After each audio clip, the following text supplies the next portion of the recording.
মুসলমানেরা শেয়ার করার ক্ষমতা হারিয়ে ফেলেছে। সম্প্রীতি একতার হিন্দু ভাইয়েরা ব্যাপক শেয়ার করুন। হিন্দুত্ববাদীদের খুশি করার জন্য গুজরাট পুলিশের এই বর্বরতা, এটা আমার কথা নয়, আপনাদের ডিসপ্লেতে একজন টুইট করেছে।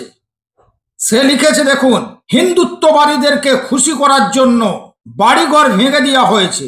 হয়তো এই মহিলা প্রতিবাদ করেছিল, তার কারণে গুজরাটের পুলিশ মেয়েটির চুলের মুঠি ধরে কিভাবে নিয়ে যাচ্ছে আপনারা দেখুন।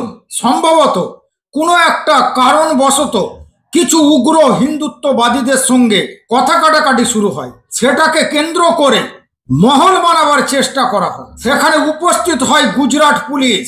পুলিশ এসে প্রতিবাদ করার জন্য এই ছবি উঠে আসে। এটা মোদির রাজ্যে প্রধানমন্ত্রী মোদিজি, তার রাজ্যের গুজরাটের ভিডিও। এই নির্মম অমানবিক ছবি ধরা পড়েছে।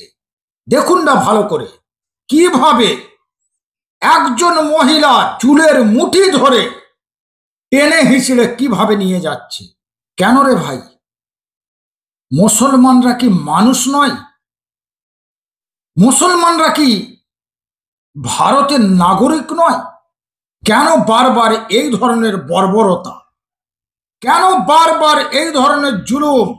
কেন বারবার অমানবিক অত্যাচার? এই প্রশ্নটা উঠতে কিন্তু শুরু করেছে। দর্শক, আপনারা কি বলছেন?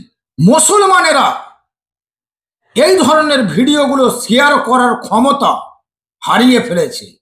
সম্প্রীতি একতার হিন্দু ভাইয়েরা ব্যাপক শেয়ার করুন। আর আপনাদের মূল্যবান মতামত কমেন্টে লিখুন। পরের ভিডিওতে আরও একটি গুরুত্বপূর্ণ বিষয় নিয়ে আপনাদের সামনে হাজির হব। সকলে ভালো থাকবেন। হিন্দু মুসলমানের সম্প্রীতি একতা ভ্রাতৃত্ব বজায় রাখুন। দাঙ্গায় পা দেবেন না, উস্কানিমূলক বক্তব্যই কান দেবেন না। জয় হিন্দ, জয় সোনার বাংলা।